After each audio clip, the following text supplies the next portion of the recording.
Bonjour à tous et bienvenue dans la table de marque, 5e émission. Je suis ravi de vous retrouver pour cette nouvelle émission. On espère que tout le monde va bien, que ceux qui sont en vacances profitent à fond. On est super content de vous retrouver aujourd'hui pour parler de basket. Et cette émission, elle est spéciale pour nous parce qu'on a le plaisir d'accueillir notre tout premier invité dans la table de marque. Et niveau invité, on s'est pas foutu de votre gueule puisqu'aujourd'hui c'est Alexandre Viau, alias Xortek, qui est avec nous. Alexandre, du coup, pour ceux qui ne te connaîtraient pas encore, t'es le coach de la FFBB eSports, t'es ambassadeur de GameWard, tu fais aussi des streams et des vidéos pour eux. Sinon, on te retrouve principalement sur ta chaîne YouTube, sur Twitch. T'es Twitch partner d'ailleurs. Ouais. Ça va? Tu t'ennuies pas trop? Ouais, non, ça va très très bien. Merci pour l'invitation. Je suis hyper content d'être là. Au vu du programme qui m'a été présenté, ça va être très très cool. Donc, je suis grave content. Super. Bah écoute, on est super content de t'avoir aussi et d'en savoir un peu plus sur toi. Merci d'avoir accepté notre invitation. Donc, avec grand plaisir. Super, bah merci beaucoup. Et cet homme-là, il est plus à présenter, il est à cette émission, ce que Shiro est à Gomorrah, c'est l'immortel de la table de marque, le futur Vosges tricolore. Antoine, comment ça se passe, frérot? Nickel, gros, très content de te retrouver, très content d'accueillir notre premier invité et d'avoir Xortek ici. Et très hâte de parler d'e-sport, de basket et que des choses qui font plaisir. Magnifique, super. Écoutez, messieurs, je suis très content qu'on soit tous ici aujourd'hui pour parler de basket. Comme d'habitude, c'est une super belle émission qui s'annonce. On perd pas les bonnes habitudes, je vous présente le sommaire du jour. En première partie, on va parler de la nouvelle génération de joueurs, les gars qui arrivent, et parler un peu justement de ceux qui s'en vont, qui sont plutôt entre 30 et 35 ans, etc. Ensuite, on fera, comme d'habitude, un petit état des lieux des playoffs, voir un peu ce qui se passe à l'Est, à l'Ouest, etc. Il y a une série d'ailleurs qui s'est terminée cette nuit au moment où on enregistre entre Denver et Phoenix. Et après, on ira du coup le meilleur pour la fin. On se fera l'interview d'Alexandre du coup pour lui poser un peu des questions, qui nous en disent plus un peu sur lui, sur son parcours, sur ce qu'il fait actuellement, etc.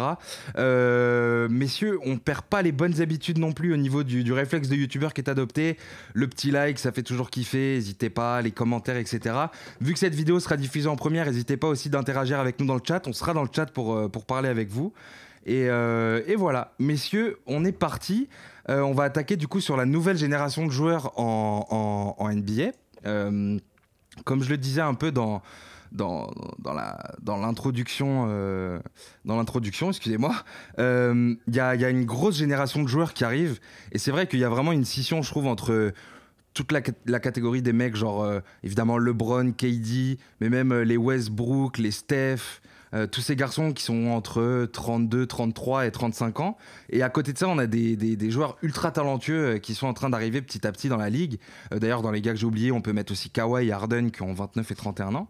Et du coup, cette génération qui est clairement plus proche de leur fin de carrière que du début. Et à l'inverse, on a des garçons qui sont encore ultra jeunes et qui enchaînent les statements saison après saison. Donc pour les citer rapidement, et on viendra un peu en détail sur eux, mais je pense globalement à tous les Doncic, Booker, Mitchell, Tatum, Trae Young, Ja Morant, Zion, etc. On pourrait même mettre d'autres gars qui sont un peu plus vieux, mais qui font quand même encore partie des jeunes, les Embiid, les Simmons, les Giannis. Et encore plein d'autres garçons que j'oublie certainement, mais globalement, c'est des joueurs qui ont encore des belles années devant eux, environ une dizaine d'années en fonction de leur âge, plus ou moins, hein. Et la question que j'aimerais vous poser avant tout, elle est plutôt globale sur l'ensemble de cette génération. Qu'est-ce que vous en pensez? Parce que moi, je vous avoue que je suis hyper excité, car on a beaucoup de talents en fait sur des postes différents. Et du coup, après ça, on ira sur qui est le futur big boss de la ligue, selon nous, ce qui va dominer la ligue. Mais voilà, Alexandre, c'est toi l'invité, je te tends la perche en premier. Cette nouvelle génération de joueurs, toi, tu la vois comment? Je la vois hyper polyvalente. En fait, c'est surtout ça que j'ai l'impression, c'est que les joueurs sont de plus en plus complets. Ça peut aussi bien défendre qu'attaquer, que dribbler, que shooter, que dunker. C'est des monstres physiques. Quand on voit des phénomènes comme KD, comme Antetokounmpo qui sont sortis, tu l'as dit, un peu plus, qui sont un peu plus anciens dans la ligue, même s'ils sont encore très très loin d'être finis. Mais j'ai l'impression qu'on a de plus en plus ce genre de joueurs. Je pense notamment à Ingram, qui a un peu un profil à la KD, qui est encore très jeune et qui a un futur hyper prometteur dans la ligue. Donc ouais, c'est surtout ça en fait que j'ai l'impression. La polyvalence de fou.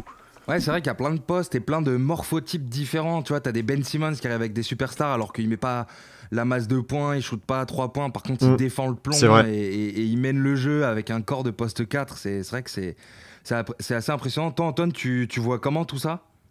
Bah, dans la continuité de ce que vient de dire Alexandre, je trouve que ça suit en fait l'évolution de la ligue. Aujourd'hui, Mm. c'est très rare de voir un seul joueur faire que la même chose, d'avoir un seul pivot dominant et que dominer à l'intérieur. Il faut qu'un pivot sache shooter, il faut qu'un joueur soit capable de gérer la balle et de faire la passe au bon moment. Il faut qu'il sache être intelligent aussi. On a des joueurs, je trouve, qui sont de plus en plus intelligents.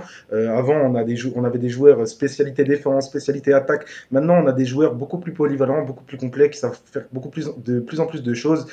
Pour moi, ça s'explique notamment par les LeBron James, par Russell Westbrook et l'évolution du triple-double, par Stephen Curry et l'évolution du 3 points. Aujourd'hui, maintenant, il faut vraiment savoir tout faire. Et ça contraste vraiment avec la génération précédente. Après, j'ai du mal à dire si elle est supérieure ou inférieure du coup, mais en tout cas, c'est très intéressant à suivre. Et je pense que des joueurs dont on n'a même pas idée aujourd'hui, comme Zach LaVine par exemple, qu'on décrit seulement comme un scoreur, peut nous surprendre dans quelques années à devenir un excellent playmaker aussi, tu vois. Donc voilà ce que j'en pense. Et toi, Hugo? Bah, c'est vrai que sur le côté polyvalence et tout, je vous rejoins totalement. Et c'est vrai que comme tu l'as très bien dit Antoine, avant il y avait des spécialistes scoring, des spécialistes playmaking, des spécialistes défense, que ce soit sur les postes de grands ou de petits, etc. Et on voit aujourd'hui des gars qui arrivent qui savent à peu près tout faire. Tu vois par exemple un Luka, donc qui est clairement en défense, qui est pas un défenseur de fou, mais en attaque, le mec il fait tout. C'est-à-dire qu'il a le shoot à 3 points, il a le drive, il a les pénétrations, il sait trouver les mecs ouverts. Et même quand ils sont pas forcément ouverts, qu'il est défendu par 3 mecs, il arrive à trouver la passe, tu vois, c'est hallucinant. T'as des gars je sais pas, comme Ja Morant, le mec qui fait, quand tu le vois à l'écran, t'as l'impression qu'il fait 1m50, il envoie des tomards, mon gars, il a essayé de postériser 3 fois Rudy Gobert sur la série face à Utah. Y a des gars qui sont ultra bizarres, quoi. Ouais, parlons pas de Kevin Love et de ce que Ja Morant a essayé de faire à Kevin Love il y a 2 saisons. Ah, celui-là, s'il rentrait, c'était un des plus gros dunks. Clairement. Clairement, putain, tu le vois, il le rate, mais en fait, même s'il le rate, c'est déjà une highlight, tu vois, genre le truc à tourner de fou, quoi. Mais ouais, c'est vrai que, comme vous l'avez dit, il y a plein de gars, qui savent vraiment tout faire, et je pense, comme on l'a dit aussi, ça s'explique par les LeBron et les Russell Westbrook, les gars, en gros, qui font tout sur un terrain. Et Genre, comme tu l'as dit, même les grands aujourd'hui, en gros, aujourd'hui, si t'es ouvert à 3 points, il faut que tu shootes.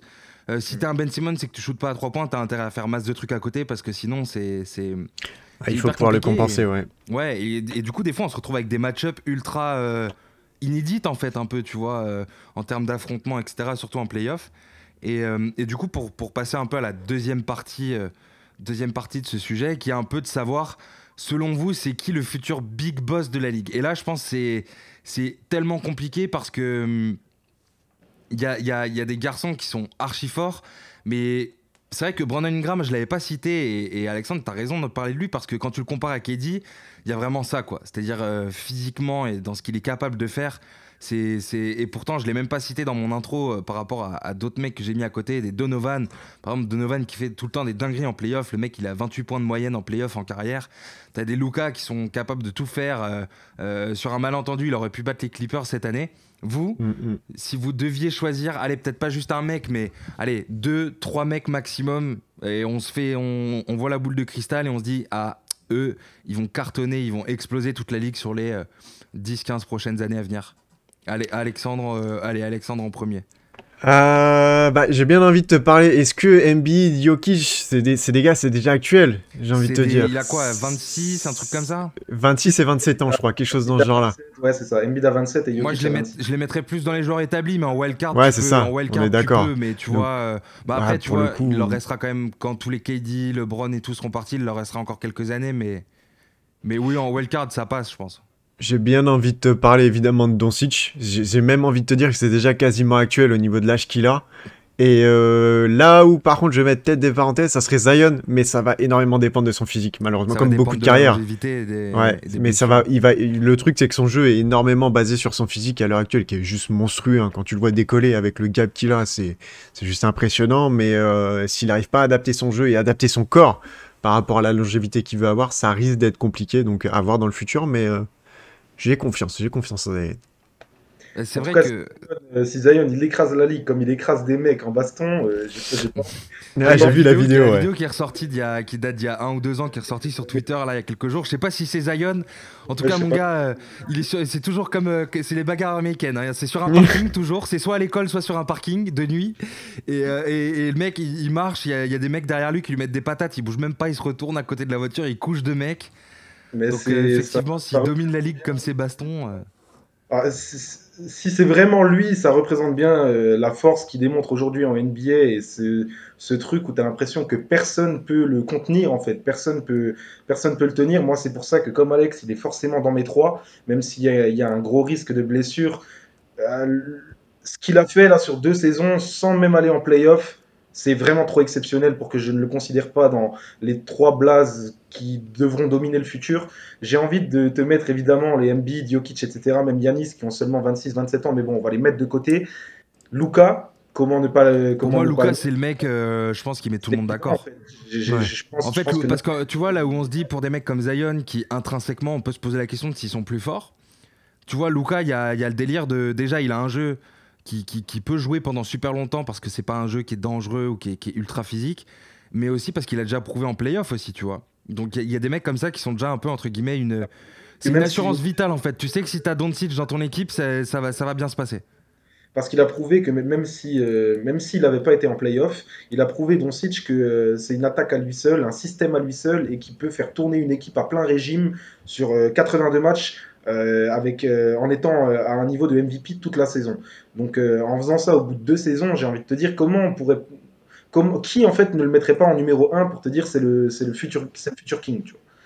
Mm. Mais du coup, au-delà des deux là, je vois des mecs comme Zion, comme Tatum, comme Booker, mais je les mets quand même un peu un cran en dessous de Zion et de Luka.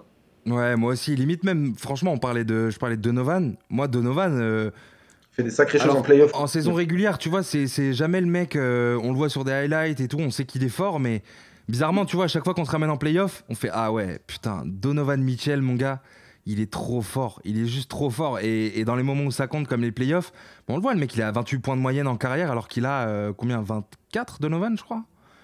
Un Ouais, c'est truc comme ça. ça, donc tu vois, puis la série qu'il fait, là, la série qu'il fait Contre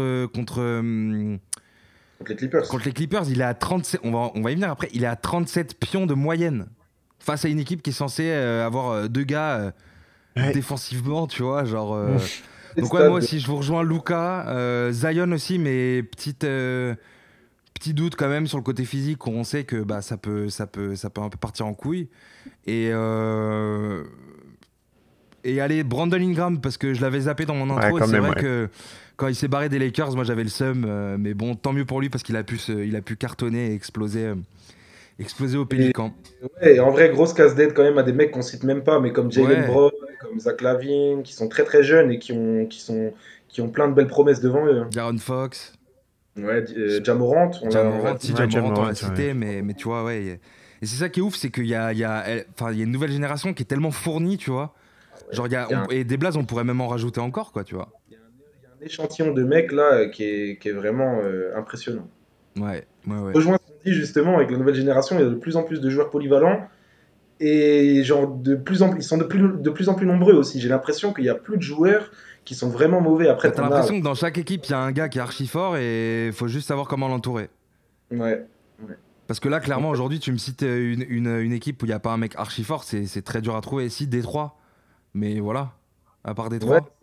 Et même les mecs qui sont pas des stars et qui sont pas archi forts, c'est toujours des gars qui savent faire des choses, tu vois. Hmm, Être performant sur plusieurs zones du terrain. hmm. Ouais, ouais, de ouf, très bien. Bah écoutez, hâte de suivre tout ça en tout cas et voir si nos prédictions seront vraies. En tout cas, moi, comme j'ai dit, je suis ultra excité par cette génération qui est ultra forte et ultra talentueuse. On suivra ça de près, messieurs. On va passer au sujet suivant et je sais que beaucoup de gens attendent ça puisqu'on va parler des playoffs NBA. Les playoffs NBA, messieurs, au moment où on enregistre, on a les demi-finales de conférence qui sont en train de se jouer, dont une qui s'est terminée cette nuit entre Denver et Phoenix. On va aller regarder tout ça de près. Je vous montre avant tout le bracket de ces playoffs. Enfin, je montre le bracket des playoffs à nos spectateurs. Je vous propose de faire de gauche à droite en parlant pardon, d'abord de l'Ouest et finir par l'Est. Il y a une série qui est ultra intéressante entre Utah et Clippers. Il y a 2 partout au moment où on enregistre. La série avait commencé par un 2-0, si je dis pas de bêtises, pour Utah, et les Clippers ont gagné les 2 derniers matchs. On a une Non, série qui est... 2-1, non? Il y a 2-1 ou il y a 2-2? Pardon. Et il y a match ce soir, ouais. Ah ok, c'est ça, il y a 2-1. Il y a 2-1 pour Utah. Ouais, c'est ça. Ok, c'est ça, pardon. My bad. Mais en tout cas, tu vois, on a une série ultra intéressante à voir entre 2 équipes qui ont été fortes pendant la saison régulière, dont Utah qui a vraiment été monstrueuse en saison régulière, mais qui malgré tout, face aux Clippers, semble être un peu l'outsider, tu vois, alors que ça devrait être le contraire. Et donc on a vu le Jazz qui a fait une super belle remontée lors du premier match. Ils ont totalement dominé le match 2, le match suivant. Et ils sont un peu fait étouffer lors du Game 3, où on voyait que c'était beaucoup plus compliqué déjà d'aller gagner à Los Angeles face aux Clippers. J'ai envie de mettre en avant un garçon quand même, car il a seulement 24 ans, et on en parlait juste avant dans le sujet précédent. Il est en moyenne à 28 points en play-off en carrière, et sur cette série, il est à 37 pions de moyenne. C'est Donovan Mitchell qui fait ça sur une équipe des Clippers quand même, qui est censée être une équipe capable de défendre. Tu vois, ils ont Kawhi, ils ont Paul George. Quand les 2 mecs qui signent, on se dit t'as 2 des 5 meilleurs two-way players de la ligue, et Donovan, il est juste trop fort offensivement. Vous, c'est quoi votre lecture sur cette série? Antoine, je te file la parole en premier. Comment tu vois le truc jusqu'à maintenant, et comment t'imagines la suite? Ben, tu vois, déjà la semaine dernière, je t'avais dit que la première étape, celle des Mavs, ça allait libérer les Clippers, et je les voyais aborder la série contre Utah avec plein de confiance. Au final, bis repetita, t'as l'impression qu'ils sont toujours obligés de douter, et que en face, Utah, à l'inverse, plein de sérénité, à écraser, tout simplement. Même si les matchs sont serrés, moi j'ai eu le sentiment qu'ils les battaient à plat de couture, et que les Clippers ne pouvaient rien faire. Et puis au bout de 2 matchs, là le troisième match, tu retrouves un peu ce qui a marché en saison régulière. Il y a beaucoup d'adresses. Paul George est très fort sur le dernier match, et donc du coup tu montes en puissance. Tu arrives un peu à ralentir le Jazz. J'espère pour les Clippers que ça va continuer comme ça, parce que je ne vois pas le Jazz douter longtemps, et je pense que le Jazz va revenir là avec le couteau entre les dents et à plein régime. Et si les Clippers ne sont pas à 100% de leur capacité, ça peut vite être 3-1, et c'est très dangereux du coup. Carrément, surtout qu'on connaît la stat, hein. Je sais plus c'est combien de pourcentage de probabilité de gagner quand t'es mené 3-1.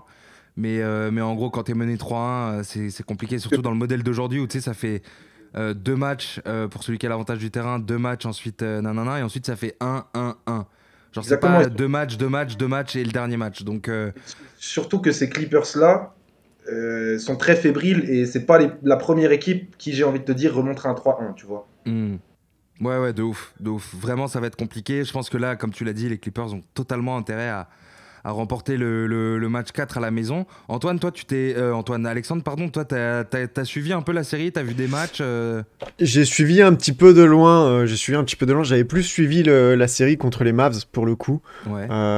J'ai un peu ce sentiment que les Clippers, c'est une équipe qui met du temps à se chauffer un petit peu. Et un peu nonchalant quand même, non? Ouais, c'est ça, c'est un peu nonchalant. Et puis, on va pas. Enfin, j'apprécie pas spécialement Tyronn Lue en coach. C'est des choix un peu particuliers.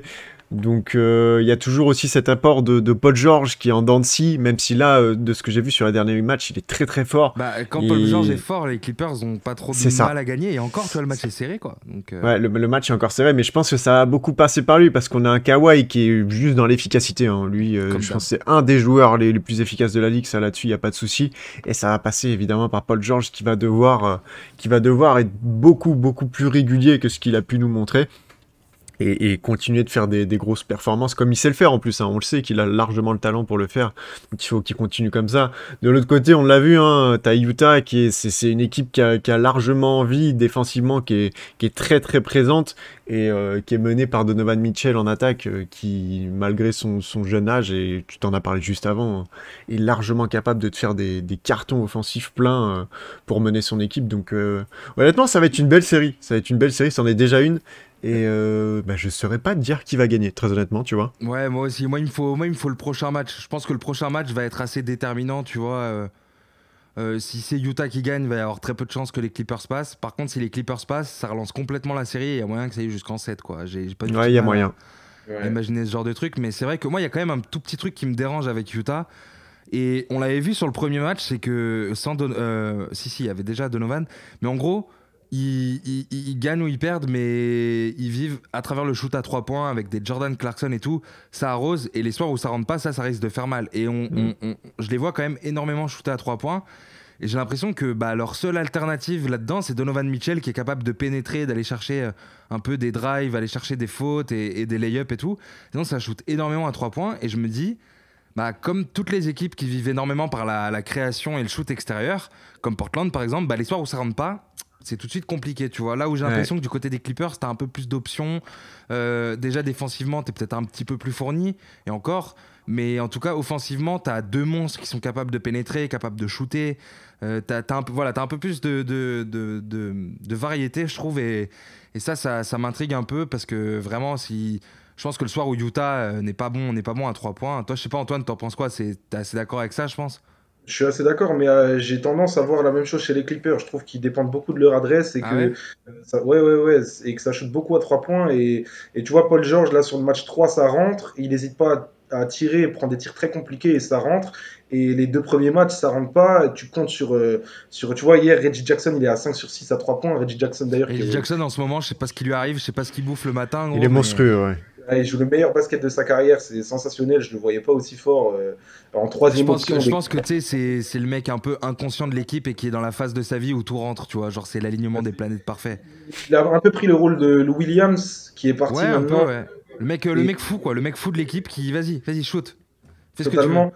Mais moi, sur la suite de la série, j'espère vraiment que les Clippers vont rester là, sur la lignée de ce Game 3. Je pense que Utah va revenir très très fort et qu'on va voir un match 5 extrêmement serré qui va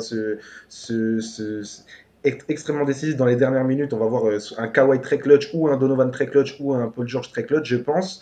Et comme tu l'as dit, si ça fait 3-1, je pense que Utah gagne limite 4-1. Et même s'ils perdent le Game 6, je les vois gagner 4-2. Mais si les Clippers remportent ce Game 4, Tout est j'ai du mal. avancé, quoi.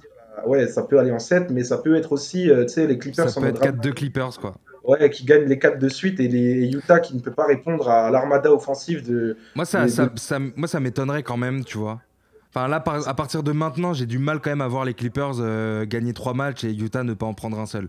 Ouais, ça Sachant que m'étonnerait ça va aussi. aussi retourner à la maison et tout, tu vois. Moi, je pense que les Clippers le Jazz a toutes ses chances parce qu'ils sont vraiment forts et pour l'instant, ils ont l'avantage du score, quoi, tu vois, qui est avec eux. Et je pense qu'en termes de confiance et en termes d'envie, tu vois, c'est une équipe qui a beaucoup plus la dalle. Bizarrement, alors que les Clippers sont censés avoir une des équipes qui doit avoir la dalle parce que ils sont là pour le titre, parce que c'est une équipe qui a jamais gagné et tout. Mais Utah, j'ai l'impression qu'ils ont plus cette détermination, cette rage de vaincre. Et ils sont plus concentrés, tu vois, moins nonchalants, plus réveillés, quoi, tu vois. Donc, moi, je pense que les Clippers sont quand même en grand danger, mine de rien, et que Utah, pour l'instant, Utah a quand même son petit matelas de sécurité. Puis là, on va rentrer dans un moment où les ajustements de coach vont être très importants. Et comme l'a rappelé Alexandre tout à l'heure, je pense qu'on a tous des doutes sur les capacités de Tyronn Lue. Là, on n'en a pas sur celle de Quinn Snyder. Surtout que là, tu t'attaques quand même à Quinn Snyder, qui est beaucoup plus, en tout cas sur cette série, est beaucoup plus performant que ne l'était Rick Carlisle avec les Mavs. Totalement, même si Rick Carlisle était performant. Ouais, mais tu vois, son utilisation globalement, tu vois, je pense qu'il y a des trucs qu'il aurait pu faire mieux. Genre quand tu vois ce qu'a fait Porzingis, tu vois, après ça on saura jamais si c'est Porzingis, si c'est Carlisle, si c'est un peu les deux, mais quand même, tu vois, quand t'es En tout cas, coach. moi, je suis d'accord avec toi sur Rick Carlisle et tout, mais c'est un autre débat de toute façon. Mais moi, là, j'attends de Kawhi qu'il fasse gagner cette série à son équipe. C'est vraiment après l'année dernière, après la série perdue contre Denver, ça ferait moche, ce serait moche pour moi, même si tu tombes sur un Utah extrêmement fort, ce serait moche de sortir maintenant pour les Clippers. C'est clair. En tout cas, on suivra ça. Prono quand même vite fait. Moi, je vois Utah gagner. Concrètement, je sais pas en combien, mais aujourd'hui là maintenant, je vois Utah gagner. Toi, tu dis quoi, Alex? Ouais, je partirais quand même peut-être sur les Clippers qui ont arraché à la fin, à la toute fin. Peut-être un Game 7. Ouais, peut-être un Game 7, tu vois, encore. Mais par contre, ça va être compliqué pour s'ils arrachent encore un Game 7, parce que si physiquement, il va falloir encaisser. encaisser. Ça se joue à Utah. Ah, en plus. Ouais. En plus. Aller ouais, gagner le donc, Game 7 à Salt Lake City, là, dans le chaudron. compliqué, tu vois, ça c'est un facteur que c'est j'avais chaud, pas. hein. Ah, c'est chaud. C'est chaud, c'est chaud. Ah, je partirais quand même. Allez, Clippers en 7. Clippers en 7. Et toi, Antoine? Moi, je te dis Clippers en 7 et avec un Kawhi du niveau qu'on a connu à Toronto. Ok, un Kawhi de 2019. Donc, ok, bah écoutez, hâte de suivre tout ça. La prochaine série, du coup, c'est la seule série qui, à l'heure où on enregistre, est terminée, puisque c'est entre Phoenix et Denver. Ça s'est fini cette nuit. Euh, pour parler un peu au global de la série, on a vraiment vu quelque chose à sens unique, avec une équipe des Suns, genre juste trop forte en fait pour les Nuggets. Et on a tous bien senti que quoi qu'il aurait pu arriver, quoi qu'il, Phoenix accéderait au final de conférence. Moi, plus que sur l'ensemble de la série et tout, j'aimerais quand même parler d'un truc qui s'est passé hier soir, forcément. C'est l'éjection de Jokic, je trouve, dans le troisième quart, qui tue complètement la série. Et ce qui me dérange un peu, c'est que, donc sur l'action pure, en gros, sur la faute qu'il fait, on voit c'est une faute de frustration. Il va faire une faute, c'est une faute sur interception, mais qui est totalement volontaire. En gros, il sait que là, en gros, c'est soit interception, soit faute, mais nique sa mère, en gros. Mais en revanche, tu vois, il n'a pas du tout l'intention de faire mal ou de blesser ou de faire un coup de pute. Et quand on voit l'action au ralenti, certes, il y a un contact en fait sur les mains et juste avant sur le visage de Cameron Payne, mais il joue clairement le ballon, tu vois. Et je trouve ça complètement scandaleux que Jokic se fasse sortir d'un match pour si peu, surtout dans ce match-là, et que les arbitres pardon, lui infligent en fait une faute flagrante 2, alors que, donc du coup, ça l'éjecte automatiquement du match, mais franchement, j'ai l'impression que cette faute, c'est clairement une faute flagrante, mais c'est une flagrante 1, jamais de la vie, c'est une flagrante 2, parce qu'il n'y a aucun risque de blessure, il n'y a aucune intention de faire mal ou quoi que ce soit. Et en gros, ce qui me fout un peu la haine, c'est ces arbitres qui matent le ralenti 156 fois et qui décident quand même d'éjecter Jokic en sachant parfaitement qu'en faisant ça, ils réduisent à néant les chances de Denver pour une faute qui est juste bidon, quoi. Surtout que, vas-y, on est en playoff, il y a un petit coup sur le visage, mais concrètement, c'est rien. On en a vu d'autres se prendre des coups dans l'histoire de la ligue, des fautes aussi violentes, voire plus. Je t'en sors une mixtape qui dure 4 jours et des mecs qui sont pas fait éjecter. Et ce qui m'énerve encore plus, c'est comme par hasard, ça arrive dans le seul match où on a un putain de match où Denver est grave dedans, en fait, du début à la fin, et même sans Jokic, ils sont là. Et du coup, donc je sais pas si vous avez vu ça en direct ou pas, si vous avez vu, j'imagine, à ralenti. Je sais pas ce que vous en avez pensé, mais du coup, sur ça et globalement sur la série, je pense que on est tous d'accord. Phoenix allait gagner, mais sur ce match-là, vous avez vu le truc un peu comment sur cette faute où on éjecte Jokic. En plus, je crois, il reste 3 minutes dans le troisième quart, donc en gros, il reste un bon quart d'heure de jeu, quoi. Alexandre, tu t'as suivi ça? Ouais, j'ai pas suivi en direct, j'ai vu le replay justement de la faute. Je te rejoins totalement sur le fait que pour moi, C'est c'est une une honte. flagrante 1. C'est une flagrante Ouais. 1. Il y a pas à l'éjecter directement pour ça, etc. Il faut qu'il prenne une flagrante, c'est sûr, mais pas une flagrante 2. Effectivement, Denver aurait peut-être pu prendre ce match. Ça, on le saura pas. On voit comment le score est serré alors que Jokic est sorti, tu l'as dit, à la fin du troisième. Donc, il y aurait effectivement eu quelque chose à faire, mais de toute manière, je voyais Phoenix passer, hein. Sur la série, Sans on est Jamal d'accord. Murray, Denver, c'était compliqué. Même si Jokic il a vraiment tout donné sur la série, hein. Il a des stats qui sont plus qu'honorables pour le coup et je pense qu'il a plutôt pas mal respecté son statut de MVP. Mais Phoenix pour moi elle est Chris passée, Paul qui donc termine le match à 37 pions quand même. incroyable. Chris Chris Paul, à Paul chaque fois qu'il prend incroyable. la balle, hop, shoot mi-distance, ficelle. Petite stat, c'est le seul joueur avec Karim Abdul-Jabbar à avoir marqué plus de 37 points à 36 ans en playoff. Putain, mec, il est dans quel C'est club? T'as LeBron qui arrive en courant parce que LeBron, il l'a pas encore fait vu qu'il n'avait pas encore 36, je crois. Mais il va venir en courant, je pense. Hmm. Mais en tout cas, moi, sur l'action de Jokic, tu sais, on parlait des évolutions des joueurs et des évolutions du jeu. Eh ben, il y a aussi une évolution, c'est celle de l'arbitrage et celle des techniques données à outrance, alors que tu as Mais, juste un joueur qui regarde son adversaire après un dunk et puis il se prend une technique. Donc, mais là, non, tu vois, c'est c'est vrai. même pas une technique et c'est ça qui me Ouais, dérange, c'est que c'est une flagrante. Et ce qui me dérange, c'est qu'il y a des règles qui sont déjà là, donc il y a même pas d'évolution là-dedans, tu vois. Il y a des ouais, non, règles, il y a un rule book et les mecs regardent le ralenti 156 fois pour au final mettre une flagrante 2 alors que, enfin, n'importe qui aurait je mis une suis d'accord. flagrante 1, tu vois. Je suis d'accord avec toi, c'est scandaleux, ça casse le jeu, ça casse le mood des playoffs, ça casse l'intensité, ça casse le seul match à enjeu de la série. Après, donc ça, tout ça c'est dommage, mais bon, au moins on savait déjà que Phoenix allait l'emporter. J'ai juste envie de noter vraiment Chris Paul, quel plaisir de le voir à ce niveau, quel Chris Paul et plaisir de Booker voir ce aussi. Je crois que les deux, ils finissent genre enfin en Ouais, cumulé, ils finissent genre à 70 pions, un truc comme ça. Booker est à 32 ou 34 et C'est Chris ça, Paul à et 37. Chris Paul 37, Mais donc tu c'est vois, ça. j'ai envie de noter, on se souvient pas assez qu'il y a 2 ans, on marchait tous sur Chris Paul, on disait qu'il était fini Son après son transfert à contrat, Houston. blablabla. On disait que c'était terminé, son contrat, etc. Et au final, aujourd'hui, il est en passe de qualifier son équipe en finale NBA. C'est exceptionnel. Le leadership qu'il a, tout Booker le dit simplement. d'ailleurs en interview de fin de match, il dit le leader, tu vois ce qu'il apporte, c'est incroyable quoi. Ouais, et puis son côté maestro, c'est vraiment quelque chose de sensationnel et faut rendre à César ce qui lui appartient. Donc bravo Chris Paul. Clairement, clairement, je suis tout à fait d'accord. En tout cas, du coup, Phoenix qui est en train d'attendre tout simplement l'issue de la série entre Utah et Clippers pour savoir qui ils vont affronter en finale de conf de l'Ouest. Les gars, on passe de l'autre côté des États-Unis, on va aller à l'Est et on va attaquer avec Philadelphie-Atlanta. Ça risque d'être un peu plus court là pour le coup. Euh, Joel Embiid, comme prévu, il est monstrueux. Capella peut absolument rien faire. Ça, c'est de l'analyse fine. Il y a Tobias Harris quand même que j'ai envie de noter parce qu'il fait sa série comme d'hab. C'est un joueur, il est scred, mais il est tellement bon. Il est à 21 pions, 8 rebonds, 4 passes, 61% au tir. Il y a des petits matchs avec des blocs, des interceptions et tout. Et à côté, il y a Ben Simmons qui, malgré un game 2 où il tourne seulement à 4 points, 3 rebonds et 7 passes, donc dramatique, il est quand même sur la série. Il est en 13 points, 4 rebonds, 8 passes, 3 interceptions, 1 contre, à 77% au tir. Je crois que je sais plus si c'est le game 1 ou le game 3, il est à 100% au tir. C'est-à-dire qu'il va au panier, ça rentre. Antoine, comment t'expliques l'état actuel de la série, sachant que les Hawks sont quand même assez bons dans l'ensemble, tu vois? Est-ce que selon toi, est-ce qu'ils peuvent faire mieux pour affronter cette équipe des Sixers qui, autant sur le papier que sur le terrain, est vraiment supérieure? Comment tu t'expliques l'état actuel de la série? Écoute, moi, les Hawks ne cessent de me surprendre tout le temps. Simplement, même s'ils sont dans les matchs, qui se battent farouchement et que ils opposent un vrai challenge à Philadelphie, je pense qu'ils ont tout simplement pas les armes. Philadelphie a une trop forte défense et surtout un pivot absolument Embiid, c'est le inarrêtable. problème, hein. Et quand Embiid active le mode Hakeem Olajuwon, eh ben, tu ne peux tout simplement rien faire pour Atlanta.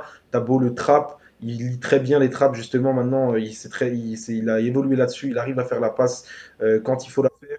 Et du coup, je pense que, comme je l'avais dit la semaine dernière, Philadelphie va gagner les 4 matchs de suite, malgré des Hawks qui se battent bien et qui méritent d'être là où ils sont, mais qui n'en sont La marche est qu'à trop haute. deuxième voilà, qui sont à la deuxième année de leur projet. On va leur laisser encore un peu de temps avant de rivaliser avec des équipes comme les Sixers. On peut même dire que c'est la première parce qu'en vrai, la vraie grosse free agency s'est passée Oui, oui, à oui. la dernière intersaison. Donc c'est vrai que C'est leur c'est. premier playoff. Mais ils sont quand C'est même leur dans la premier continuité d'un truc et tout. Et ouais, ouais, je suis d'accord. En tout cas, pour une première campagne de playoff, c'est magnifique. Mais c'est vrai que les Sixers, avec Joel Embiid, c'est puis des deux côtés du terrain, tu vois. De l'autre côté, mec, tu dois attaquer sur Joel Embiid, Ben Simmons, Matisse Thybulle, Et surtout, tu vois, que des joueurs avec, malins, forts et tout, physiques. et surtout avec Atlanta, tu as la confirmation aussi là que Trae Young est fait pour les playoffs et est un vrai leader, tu vois. Ouais, Chose et ça me surprend parce que moi j'étais sûr que ça allait être un joueur qui en playoff allait se faire mais détruire, pareil. se faire doubler, se faire cibler en attaque et tout. Mais en fait, force est de constater que vu qu'il est trop fort, c'est un joueur que tu peux pas doubler. Il fait partie de ces joueurs comme genre Harden, tu peux pas le doubler parce qu'il est juste trop fort et il trouve des solutions. Toi, Alex, sur cette série, t'as suivi un peu? Ouais, là pour le coup, cette série-là, je l'ai beaucoup suivie et bah, je vous rejoins hein, sur le fait d'être hyper surpris par Oh, ouais, le maillot qu'il a, l'adaptation de hein. Trae Young. Ouais, on le voit, on le voit. Hyper surpris par l'adaptation de Trae Young au playoff et au niveau qu'il arbore en fait. Hein. Le mec est trop fort. Il y a eu une petite erreur de parcours pour Fila sur le premier game avec un coaching un peu particulier qui laisse Danny Green se faire martyriser en début de match avant d'y mettre Ben Simmons. Et là, Ben Simmons, c'est un tout autre match-up hein, en défense pour Trae Young, donc c'est beaucoup plus compliqué. Chose qui a été continuer d'être fait sur le reste de la série, donc c'est plus facile pour Fila à ce niveau-là. Hein.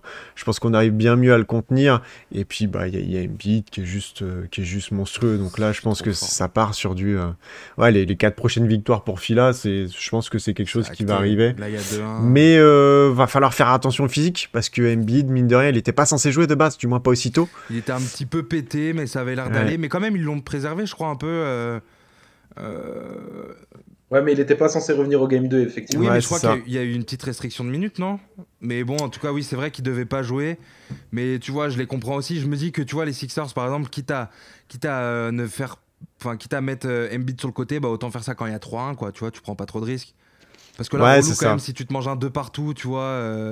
Ouais, Ou c'est même se mettre que la tu pression laisses pour pas grand-chose. Atlanta prendre le game 3 et il y a 2-1 pour eux, tu vois, c'est chiant. Donc je pense qu'ils ont pas voulu prendre de risques. Ce que je peux comprendre aussi. Ce que Hmm. je peux comprendre aussi. Mais ouais, va falloir faire attention à ça, parce qu'effectivement, si tu perds Embiid, ça change absolument tout, hein, clairement. Surtout que Danny Green est pété là dans la Ouais, série. j'ai vu au mollet, non? C'est ça? Ouais, il va rater 2 à 3 semaines. Donc là, en gros, c'est si les Sixers vont en finale NBA, on le revoit. Sinon, on le revoit pas. Donc voilà, Et mais je encore, pense qu'ils ont quand même le matos qu'il faut pour le remplacer, autant sur son Je côté pense, oui. défensif que sur le côté shoot à 3 points. T'as un Seth Curry qui est vraiment, vraiment Ouais, très qui en remplit forme. son rôle à Donc, la perfection, ouais. ouais, Ah, puis si on franchement, peut voir plus Matisse c'est- Thybulle sur le terrain, moi je dis pas non. ah, la même Matisse Thybulle, il fait trop kiffer. Et surtout que tu parlais de Ben Simmons sur Trae Young, lui, pareil, quand il défend sur lui, c'est hallucinant. Ouais, c'est Et vrai, bah, il il a est des là pour stats ça, en hein, saison tu le vois. régulière malgré son nombre de minutes. Il a des volumes défensifs qui sont impressionnants et il a des stats Ouais. qui sont genre all-time, de chez all-time en fait, en termes de défense pure. C'est des stats ultra avancées dont que j'avais vu il y a longtemps, je suis incapable de les reciter maintenant, mais vraiment Matisse Thybulle, le jour où tu le mets genre 30 minutes sur un parquet, et si de l'autre côté Ouais. il se met à rentrer ses 3 points, mon gars. c'est typiquement le genre de joueur que tu envoies en mission. Moi, j'adore ces joueurs. Surtout Tu qu'il leur match, il fit donnes. tellement avec Philly, quoi. Ouais, C'est l'équipe parfaite pour lui. moi, j'adore ces joueurs, tu leur donnes un challenge, ils le prennent à cœur et t'as l'impression que s'ils l'accomplissent pas, ils sont prêts à mourir sur le terrain. Je te jure. Mais, euh, mais aussi, j'ai juste envie de dire, pour conclure sur les Sixers, gros big up à Tobias Harris quand même. On a souvent critiqué son contrat, on a dit qu'il était surpayé et au final, là, En en vrai, c'est playoff, un peu le cas, mais il est fort, il est trop en fort, il est vrai, trop en fort. vrai, il assume complètement et il se comporte vraiment là comme la seconde option Et et surtout il est que, parfaitement Embiid, tu vois. et surtout que tu vois, tu parles de son contrat et du fait qu'il remplisse totalement son rôle et c'est totalement vrai. Mais surtout, je me rappelle de la période justement dans la saison régulière où Embiid est pété pendant 20 matchs. C'est qui le patron de l'équipe? Bah, c'est Tobias en fait. Ouais. Tobias, il active le mode patron, gros. Je me rappelle du premier match, il est là, il envoie un carton, genre laisse tomber.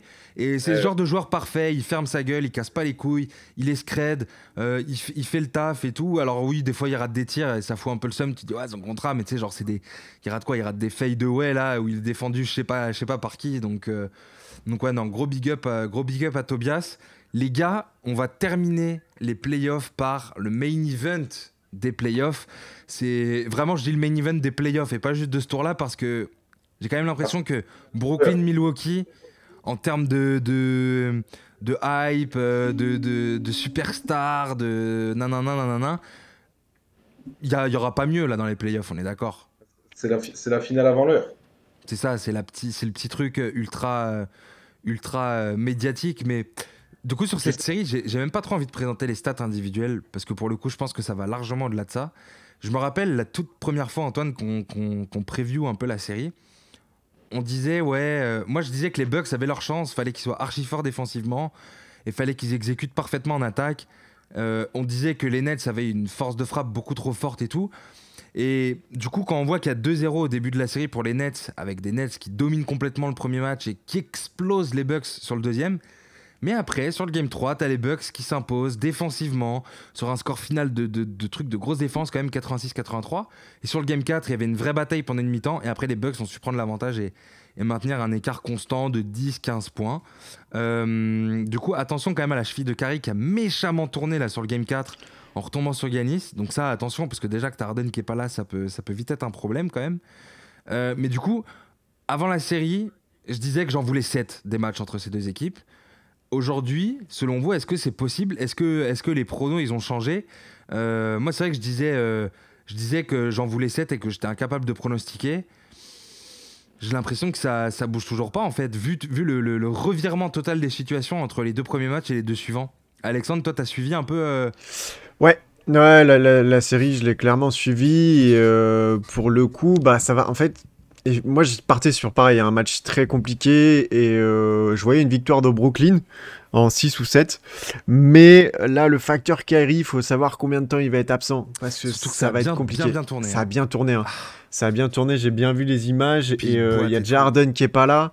Kyrie qui va être absent, on ne sait pas encore combien de temps. On l'a vu sur la fin de match hier, donc forcément il y a le coup au moral de perdre son coéquipier en plein match, mais Durant, il est en mode arrosoir et ça rentre pas. Hein. Ouais. Il a clairement toute la défense qui est sur lui et c'est très très compliqué. En fait, le truc c'est que Milwaukee a juste à se concentrer sur lui. On a une équipe de Brooklyn qui le regarde. Je vois, c'est Tyler Johnson qui est rentré hier, mais insignifiant. Non, c'était pas hier. Si, c'était hier. Ouais, est-ce que je le vois rentrer et à part donner une balle et regarder KD jouer, j'ai rien vu de l'effectif de Brooklyn, quoi. Ouais, c'est Ouais. vrai que. Mais moi, surtout, au-delà de ça, j'ai surtout vu des Bucks très très forts quand même. Genre vraiment. C'est vrai. C'est vrai, c'est vrai, c'est vrai. Toi, Antoine? Des Bucks très très forts, des Bucks bien en place. On avait dit que pour espérer quoi que ce soit, il fallait un alignement des planètes parfait. J'ai envie de te dire que tu l'obtiens avec la blessure de Kyrie et en même temps, tu arrives à imposer un rythme défensif dans la série. Le troisième match, les deux équipes sous les 90 points, pas trop d'adresse. Tu le remportes du coup sur un duo, un one-two punch, Chris Middleton-Yanis, tous les deux à plus de 30 points, exceptionnel. Ensuite, le match suivant, KD, 28 points, 25 shoots. Ça fait longtemps que je ne l'ai pas vu autant souffrir et aussi bien défendu, du coup, parce que il n'a pas C'est le vrai que suffisant. c'était bizarre de le voir. T'es là, genre, bah gros, qu'est-ce qui se passe? Ça rentre pas là? En même temps, il ne pouvait compter que sur lui, tu vois. Et en face, t'as un Yanis en mode bulldozer qui détruit tout sur son passage. Et j'ai envie de te dire que tout est relancé, balle au centre. Mais là, le momentum, est-ce qu'il n'est pas plus du côté des Bucks maintenant là? Ah bah pour Euh, moi, le momentum est clairement du côté des Bucks. Tu viens de gagner les deux derniers matchs. Et justement, côté mental, là où tu as des certitudes, côté Milwaukee, parce que bah, tu as la confiance, tu as su t'adapter vraiment. Il y a une vraie adaptation dans le coaching, etc., dans la façon dont tu abordes les matchs. Et de l'autre côté, bah, tu as Brooklyn où tu as moins de certitudes qu'avant. Tu pas Kyrie, tu pas Harden, tu as un KD qui sur le match précédent a quand même... c'était compliqué au niveau des tirs et tout. Collectivement, c'était pas trop ça. Après, Euh, il faut voir quand même dans quelle mesure Harden revient. c'est ça. Qui Moi, est surtout, on a des nouvelles sur Harden, sur quand est-ce qu'il peut potentiellement revenir? sur Harden et j'ai pas de news non plus sur la disponibilité de Kyrie, mais c'est Il clair que là, est... si tu fais la série et qu'aucun des deux ne revient et que tu ne comptes que sur KD, moi, je crois en Après, cette moi, équipe de je dis pas non à une bataille Giannis KD. Hein. J'y crois, moi aussi, mais je crois à cette équipe de Brooklyn et je pense qu'elle peut encore gêner les Bucks même sans Harden et sans Kyrie, mais ça va être beaucoup plus compliqué. Tu vois ce que je veux dire? Parce que Après, c'est quand tu même, comme tu le es dis, c'est quand indéfendable. même. Tu n'as plus ce côté indéfendable de tous les côtés. Il Ouais, faut mais que tu t'as. comptes Ouais, sur des soldats et c'est beaucoup plus compliqué du coup. Ouais, mais justement, tu vois, tu parles des soldats et tout. Je trouve que Brooklyn a toujours ce côté laboratoire où ils te sortent des mecs un peu chelous que tu vois sur le terrain et qui font des Mais vrais trucs. sauf que c'est beaucoup plus facile pour ces soldats de briller quand il y a Kyrie Ah, et bah Harden. clairement. Mais Et du là coup, maintenant, ils vont être mis sous pression, on va leur demander beaucoup plus de responsabilités. Est-ce qu'ils peuvent assumer? Je pense qu'ils ont un effectif pléthorique pour le faire, assez bah, profond. je pense que c'est là où t'as un peu le seum d'être allé chercher forcément les trois, là, Harden, Kyrie, machin, et que tu te sois pas gardé un petit les gars qui étaient avant, tu vois, de la période d'avant chez Brooklyn. Oublier que Spencer Dinwiddie est Spencer, blessé et que là il ferait du bien. ah Spencer, mon gars, il leur ferait tellement de bien. Mais ouais, non, clairement. Puis défensivement, tu vois, là, du coup, enfin, c'est compliqué. C'est compliqué. Écoutez, là, du coup, il y a deux partout. Moi, je suis très content que les Bucks soient revenus dans la série et qu'on ait vraiment une vraie série. Prono? Moi je vais te dire en 7 Ouais. avec Harden qui revient. En héros? Harden, Harden qui revient pour le Game 6 et une bataille KD-Yanis incroyable sur le Game 7 et KD qui met le couvercle. Ok. Alex? Compliqué, hein. Ouais. Compliqué de fou. Ça va Ah, faut se énormément mouiller. De toute dépendre façon, des nos retours pronos de demain, ils sont blessures, morts, ouais. tu vois. Donc, Ça va énormément dépendre des retours de blessures. S'il y a retour de blessures, je pense que Brooklyn va passer. Et par contre, en vrai, quelle que soit l'équipe qui passe, je pense que ça va être l'équipe qui sera championne. Je le ok. pense sincèrement. Je pense que si Milwaukee ou si Brooklyn passe derrière, je pense que ça va aller chercher le titre. Ok. Ok. Bah, écoutez, moi, je vois les Bucks qui passent. Parce que on parle de Kyrie, on parle de Harden. Kyrie, la cheville a salement tourné. Mm. Je le vois pas revenir si vite dans la série. Et Harden, tu vois, mais en tout cas, peu importe si c'est l'un ou l'autre, je pense que ça va revenir trop tard. Que Milwaukee va savoir profiter de cet avantage-là. Et clairement, ils ont les capacités de faire un truc un truc de fou et très curieux de voir là le Game 5. On connaît les Game 5 quand il y a 2 partout, c'est ultra important. Et justement, avec les 2 qui sont absents là, côté Brooklyn, franchement, Milwaukee gagne. Après, bah, t'as grave tes chances de passer, quoi. Donc moi, je vois Milwaukee. Et limite, je peux les voir passer en 6. Parce qu'ils savent s'adapter et tout, tu vois. Donc même si Kyrie et Harden reviennent, tu sais t'adapter. Donc moi, je dis Milwaukee en 6. Les gars, on a fini du coup pour ces playoffs. J'ai archi hâte de voir quelle va être la suite. Parce que là, du coup, en plus, il y a un truc qu'on n'a pas dit, mais c'est qu'il y a, dans toutes les équipes qui restent, il y a combien d'équipes pas championnes? Parce qu'il y a Milwaukee qui a déjà gagné un titre, il y a Philly. Et à l'ouest, il n'y a pas d'équipe championne. Non. Donc sur Il y a toutes pas- les équipes qui restent, il y a quand même 4 équipes encore qui sont pas championnes. Ouais, ouais, Sur, ouais, tout à fait. Mais sur je rejoins Alexandre. Moi, je pense que le gagnant de Brooklyn Bucks, c'est probablement Tu crois? le- Le champion. Après, c'est Moi vrai que justement, je suis pas sûr parce que Philadelphie a une grosse carte à jouer, mais moi, je pense que c'est les 2 meilleures équipes, je pense, Brooklyn et Milwaukee. ouais, intrinsèquement peut-être, tu vois. Mais je me dis, si c'est Brooklyn qui passe, je suis d'accord avec ce prono. Mais si c'est Milwaukee qui passe et que derrière tu dois te taper Philly, je pense qu'il n'y a pas pire match-up pour Milwaukee que Philly. Ah, bon, franchement, c'est vraiment une série sur laquelle j'aurais du mal à me projeter, Milwaukee Philly. Moi aussi, tu vois, bon, de toute façon, on verra. Il y a moyen que ça arrive. Franchement, je serais très curieux de faire une petite preview un peu de cette série dans une prochaine émission. Mais voilà pour les playoffs. Du coup, Phoenix qui attend Utah Clippers. Et pour l'Est, tout ce qu'on a dit. Les gars, on s'était dit qu'on gardait le meilleur pour la fin. Du coup, on va enchaîner tout de suite maintenant avec l'interview d'Alexandre. C'est parti. Les gars, on va passer à la suite et pour clôturer l'émission de la plus belle des manières, on va se faire une petite bonne vingtaine de minutes pour faire l'interview d'Alexandre. Moi, il y a la première question que j'aimerais te poser et je pense que c'est la plus logique un peu pour entamer cette interview et c'est comment t'en es arrivé là où t'es aujourd'hui par rapport à Touquet? Est-ce que c'est par exemple le basket qui t'a amené à Touquet? Est-ce que c'est l'inverse? On sait que ça arrive aussi. Raconte-nous un peu comment ça s'est passé le cheminement. Bah pour le coup, ouais, c'est le basket qui m'a amené à Touquet. Le basket qui m'a amené à Touquet, j'en ai fait pendant, je saurais même plus dire, plus de 10 ans. J'en ai fait plus de 10 ans en club. Quand j'étais plus jeune, comme beaucoup de jeunes qui font du sport, je voulais devenir professionnel. J'avais fait, à la sortie de mon lycée, j'avais même fait des tapes de moi et que j'avais envoyé à des coachs universitaires US. Pour des prep schools, j'avais reçu quelques réponses positives, mais avec des coûts astronomiques. Donc, autant dire que mes parents m'ont dit non, non, non, non, tu restes là. À l'époque, ce que je peux comprendre aujourd'hui, bien évidemment. À l'époque, je l'avais moins bien pris que ça, mais c'est plutôt logique en soi. Mais ouais, non, c'est d'abord le basket, c'est cette grosse passion et passion de la NBA, plus particulièrement, qui m'a rapproché de la NBA 2K. Ok, ouais, Premièrement. tu t'es mis au basket et très vite, j'imagine. Ouais, bah, Touquet. on a commencé sur du NBA Live. Ok, NBA ouais. Live, on a rapidement détourné sur du NBA 2K. C'était Et on quelle est année à resté peu dessus, près? J'ai Et du coup, commencé t'as quel âge? NBA C'est vrai que Live. je t'ai pas demandé, mais. J'ai 28 ans. Ok. J'ai 28 ans et le premier NBA Live que j'ai joué, c'était le NBA Live 2003. Ok, donc là, t'es dans ton prime, là, du coup, 28 ans. Ouais, on peut dire ça comme ça, ouais. Ok. Antoine, t'en avais une?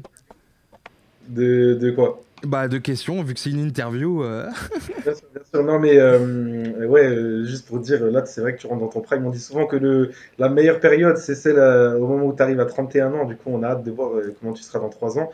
Euh, Moi, c'est une question un peu en 2 temps que j'aimerais te poser. D'abord, tu as parlé du coup de comment tu es un peu rentré dans le gaming et comment tu es arrivé sur Touquet. Moi, j'aimerais bien savoir quel a été le moment en fait où tu as décidé que tu voulais devenir professionnel. Est-ce qu'il y a eu un événement, un moment précis, un déclic, un truc où tu t'es dit j'ai le niveau, je suis trop fort, je veux devenir professionnel, donc je vais me mettre à fond là-dedans, ou est-ce que ça s'est fait petit à petit? Et la seconde question, enfin le deuxième, dans un second temps, j'aimerais bien que tu me donnes ta perception aussi, toi, de l'e-sport, que tu m'expliques en tant qu'acteur interne comment tu vois le e-sport et comment tu peux expliquer à quel point c'est quelque chose, c'est une vraie compétition qui demande des sacrifices, qui demande une préparation comme le sport de haut niveau, parce que bien souvent les gens ne s'en rendent pas compte. Ouais, c'est vrai. Bah, pour le coup, je me suis mis à la compétition et je suis devenu joueur pro de manière plutôt naturelle en fait. Je jouais avec des potes, j'avais fait une équipe, on s'est inscrit dans deux trois compétitions, Du on a Pro commencé AM? comme ça. Ouais, exactement. Sur du pro IM. Après, on s'est Et vite rendu compte qu'on n'avait pas tous les mêmes objectifs. ouais, Donc on s'est séparés un petit peu chacun de notre côté. Je suis retourné avec d'autres personnes que je connaissais qui ont commencé un petit peu... on a commencé à performer comme ça de notre côté. Donc c'était Softy qui est actuellement chez GameWorld avec moi, qui est le capitaine. C'était Mastour qui est le capitaine de l'équipe de France Qui et a qui mis est le un meneur de énorme l'équipe buzzer d'Axe beater Gaming. là. Exactement. ouais. C'était Brian Badji qui est aussi chez moi, qui est aussi avec moi chez GameWorld. Donc on en avait déjà une base très solide. Et Mikumu qui est devenu aujourd'hui coach de GameWorld. Donc Ok. on avait une base très très solide. On est restés tous très proches pour le coup. Et on a commencé l'expérience du coup en montant une équipe de notre côté. Et on a eu la possibilité via Brian, qui était joueur 1 contre 1 à l'AS Monaco eSport, de rentrer en tant qu'équipe Pro AM là-bas. Et c'est comme ça en fait qu'on a commencé cette expérience-là. Ouais, c'est génial. En fait, c'est vraiment un petit noyau comme ça C'est ça. de gars qui ont commencé ensemble et qui aujourd'hui, vous êtes encore quasiment pour la plupart tous ensemble et tout. Là, très honnêtement, hein, si tu nous avais dit au moment où est-ce qu'on a commencé à signer chez l'AS Monaco eSport, dans 3-4 ans, où il y aura une équipe belge, toi tu seras sélectionneur de l'équipe de France, Massour tu seras capitaine, Softy tu seras capitaine d'une structure comme GameWard, on n'y aurait pas cru. Ouais, tu m'étonnes. Et Incroyable cette ascension. c'est fou, ouais. Surtout que ça a l'air de s'être fait assez rapidement parce que c'est vrai que l'e-sport sur Touquet, est peut-être une des parties sur niveau e-sport qui s'est peut-être développé plus tard que d'autres. Tu vois, genre par exemple la Ouais, scène c'est Call une of niche. Duty avait C'est déjà encore une niche, explosé ouais. bien avant, même la scène FIFA avait explosé. Mais c'est vrai que vu que Touquet, comme tu le dis, c'est vachement niche, ça a mis un peu plus de temps à se développer. Mais j'ai l'impression que ça s'est bien développé et d'un coup, direct, tu vois, c'est passé du côté un peu gaming traditionnel à l'ancienne au côté pro avec des vraies structures pro, etc. Bah, le fait en fait que beaucoup de structures, et la France là-dessus, c'est cool parce qu'on a beaucoup de structures qui s'y sont intéressées très vite. Donc en premier avec l'AS Monaco eSport. Après, il y a Supremacy qui est arrivé. Ouais. Il y a plusieurs grosses structures qui sont arrivées par la suite, notamment avec des partenariats avec des clubs de basket. Je sais qu'avec Supremacy, on avait fait un partenariat avec le CSP Limoges. Il y avait aussi le club de Gravelines Dunkerque qui avait son équipe, l'équipe de l'Élan Chalon qui a toujours son équipe, l'Élan Wanted. Donc il y a pas mal de trucs qui ont ramené des gros noms et de la visibilité sur la scène et qui ont fait énormément prendre en crédibilité. Ouais. Aujourd'hui, on a des joueurs qui sont sous contrat, qui sont payés, qui ont un salaire tous les mois pour jouer à NBA 2K. Il y en a Alors pas que c'est un beaucoup en truc, France. même il y a 5 ans, Ah, ça aurait été c'était au tout inimaginable. début, tu vois, mais on se disait, ouais, laisse tomber, mec. Surtout que pour une scène e-sport, c'est quand même... Faut que tu payes une équipe au complet. Hmm. C'est pas juste tu payes un joueur qui fait tout sur le Oui, puis terrain. même Faut que au-delà tu des payes joueurs, t'as vraiment. tous les gars qui sont autour, C'est ça. staff, nanana, les gars qui s'occupent de la com, les gars qui s'occupent d'aller chercher des partenariats et tout. Mais du coup, par rapport à vraiment spécifiquement par rapport à la FFBB, comment ça se passe? Parce que c'est vrai que, tu vois, pour des trucs beaucoup plus connus et établis, comme par exemple le foot, tu vois, on sait comment Didier Deschamps, il devient entraîneur de l'équipe de France, tu vois, parce que c'est un système classique, comme j'ai dit, qui est établi et que tout le monde connaît. Mais du coup, toi, comment tu deviens coach de l'équipe de France? Et est-ce que tu as été joueur de l'EDF avant? Ou est-ce que c'est eux qui t'ont contacté? Ça s'est passé comment, du coup, le rapprochement entre toi et la Fédé? Et du coup, la question dans la question, c'est ça représente quoi pour toi d'être le coach de l'EDF? Alors, pour devenir sélectionneur du coup de l'équipe de France, ça s'est passé en fait que à la base, la Fédé, elle s'était investie dans l'e-sport, mais sur Rocket League. Ce qui Ouais. nous a paru en tant que scène NBA 2K un choix très particulier qu'on comprenait pas forcément. Donc on Étonnant, avait ouais. été vers eux, les contacter, essayer de comprendre pourquoi, chose qu'ils avaient fait, donc ils nous avaient expliqué que c'était compliqué avec l'éditeur, qu'ils avaient l'intention de le faire, mais que ça se ferait pas tout de suite, etc., etc. Et donc là, je sais que c'était Poulpi en tout premier qui avait été revoir la fédération avec l'annonce qu'on allait participer à cette 3e édition FIBA, donc du tournoi qui a eu lieu il y a pas si longtemps que ça maintenant. Mhm. Et Poulpi, lui, a donné mon nom, en fait, parce qu'il voulait travailler avec moi. C'est quelqu'un qui me connaît bien, et il est présent sur la scène depuis un bon moment avec moi. Mon profil l'intéressait pour être avec avec lui à ses côtés. Et on a été complété dans ce trio avec Calimero, qui est du coup manager chez LDLC, et Poulpi, qui est manager chez Atlantid Wave. Donc je pense que c'est actuellement les 3 plus grosses équipes en France sur NBA 2K. Donc on avait un trio qui était hyper intéressant, et ça nous permettait bien évidemment d'avoir des points de vue différents et d'être plus...